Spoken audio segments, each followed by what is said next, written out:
helping make your life easier. Moms Every Day.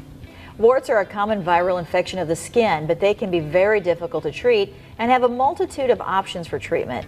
Dr. Margaret Kontras Sutton is here to talk about those options. Nice to see you today, Doctor. Thanks. Great to be here. So why do we get warts? Warts are actually an infection of the skin caused by a virus. And since we don't have any ways to kill viruses per se with medications, we have to kill the skin in which the virus is living. So we do things like freezing and burning and lasering to try to kill that skin and thereby get rid of the viral infection. So how do we get warts? Because it's not just from touching a frog or a toad. Right.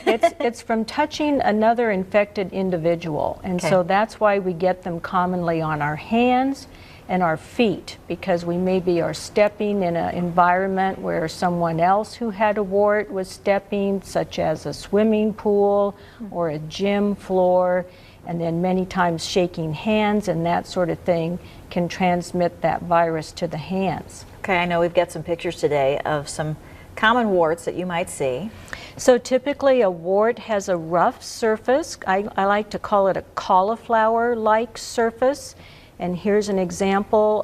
They're usually flesh-colored, maybe a little bit pink.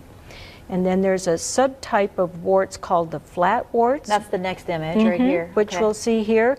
And you can see they're much smaller, but there are many of them. And flat warts are a little bit difficult to diagnose. They look like little pink bumps, and so sometimes they even can be mistaken for acne on the face. And then we've got the last one here, which looks like a wart to me. This is the classic wart on a finger, classic location. It has that rough cauliflower surface. Why are they difficult to treat, Doctor? Well, it's because we don't have an antiviral pill or cream, and so we just have to be very aggressive in treating them. All right, so if you suspect you have a wart, go see your dermatologist. That would be ideal, yes. Otherwise you could pass it on. Exactly. And they can spread even on yourself. They won't go away on their own? They can go away on their own. So if you think your wart is getting smaller spontaneously, it might be worth waiting.